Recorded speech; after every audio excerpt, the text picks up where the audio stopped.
रहीम अस्सलाम वालेकुम my family, welcome back to my channel Pakistani cooking videos. उम्मीद करती हूँ आप सब खैरियत से होंगे। आज मैं आप लोगों के साथ हलीम की रेसिपी शेयर करूंगी, तो आप लोग वीडियो को एंड तक जरूर देखिएगा। उससे पहले अगर आप मेरे चैनल पर न्यू हैं तो मेरे चैनल को सब्सक्राइब करना मत भूलें और साथ ही बेल आइकन भी दबा दें ताकि नई आने वाली वीडियो का नोटिफिकेशन आपको मिलता रहे। तो बगैर वक्त ज़ाया किए वीडियो शुरू करते हैं। सबसे पहले मैंने यहाँ पर मूंग, मसूर, माश, चने की दाल, चावल और दलिया आधा कप, ये तमाम चीजें मैंने अच्छे से साफ करने के बाद रात को पानी में भिगो के रख दिए।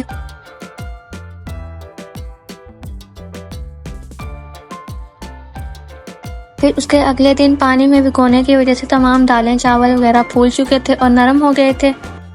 फिर जो ये सारा मिक्सचर था इसको एक ब्लेंडर मशीन में डालकर ब्लेंड कर देंगे और अगर क्वांटिटी ठीक लगे तो उसमें पानी भी शामिल कर देंगे। और यहाँ बिल्कुल एक लिक्विड सा पेस्ट तैयार हो जाएगा। ऐसे ही इसी प्रोसेस को रिपीट करके बाकी की दाल का भी पेस्ट बना लेंगे।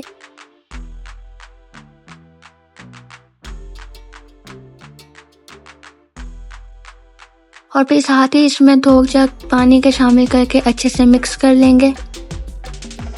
और साथ ही इसमें हस्बे ज़रूरत नमक, 1 चम्मच हल्दी, 2 चम्मच सुरख मिर्च शामिल करके मज़ीद अच्छे से मिक्स कर लेंगे।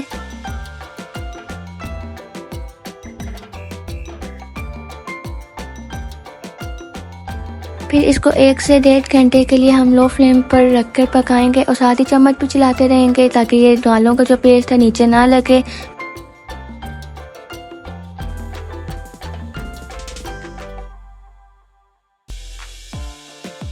ऐसे ही जब इसकी क्वांटिटी ठीक हो गई, उसमें कच्चापन खत्म हो गया, तो इसको कवर करके लो फ्लेम पे पकने के लिए रख देंगे। फिर इसके साथ ही मैंने यहाँ पर 1 किलो गोश्त लिया। उसको अच्छे से धोने के बाद मैंने यहाँ पर पहले सेक लगवाया।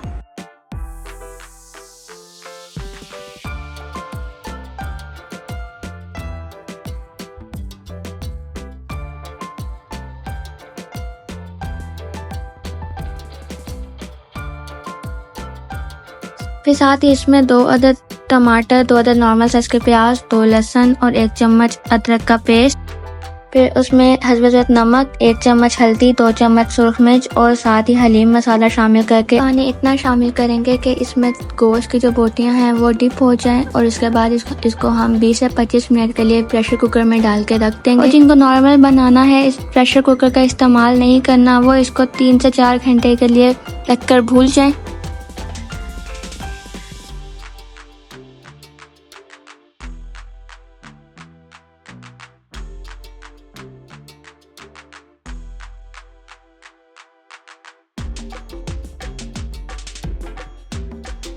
बीस से 25 मिनट में गोश्त बिल्कुल अच्छे तरीके से गल जाएगा। फिर इसके बाद इसको घोटा लगा लेंगे ताकि जो बोटियां हैं वो रेशेदार हो जाएं।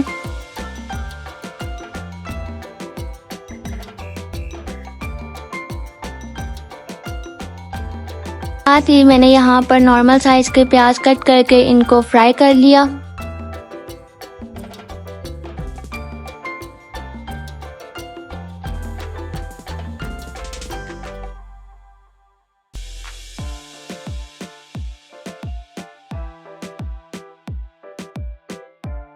जिस ऑयल में हमने प्याज को फ्राई किया था उसी ऑयल को हमने जो गोश्त तैयार किया था उसमें शामिल कर देंगे ताकि टेस्ट आ जाए।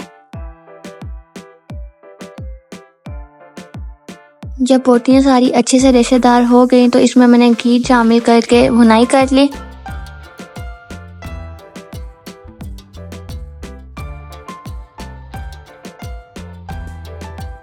और साथ ही इसमें मैंने 1 चम्मच गरम मसाला शामिल करके मज़ीद अच्छे से भुनाई की। इसकी बुनाई हमने 7 से 10 मिनट तक के लिए करनी है।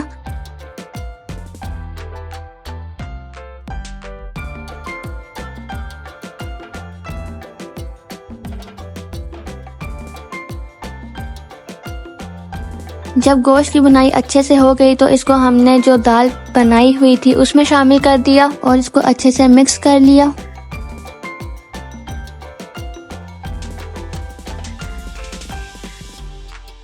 तो यहाँ पर क्वांटिटी ज़्यादा होने की वजह से मैंने इसको एक बड़े पतीले में डाल दिया।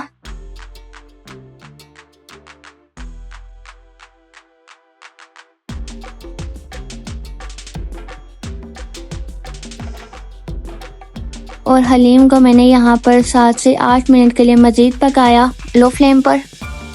काफ़ी वक्त और मेहनत के बाद यहाँ पर हलीम जो है तैयार हो चुका था।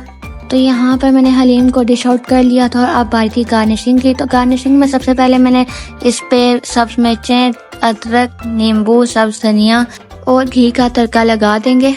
तो यह थी मेरी आज की हलीम की रेसिपी। उम्मीद करती हूँ आप लोगों को ये रेसिपी पसंद आई होगी। आप लोग भी इस रेसिपी को ज़रूर ट्राई करें और अपने घर वालों को भी हलीम बनाकर ज़रूर खिलाएं और इसका फीडबैक भी ज़रूर दें कि उनका रिएक्शन क्या था, उनको कैसा लगा। अगर आप लोगों को मेरी वीडियो पसंद आई है तो लाइक, कमेंट, शेयर और सब्सक्राइब करना मत भूलें। तो अब मैं आप लोगों से इजाज़त चाहती हूँ। मिलते हैं नेक्स्ट वीडियो में।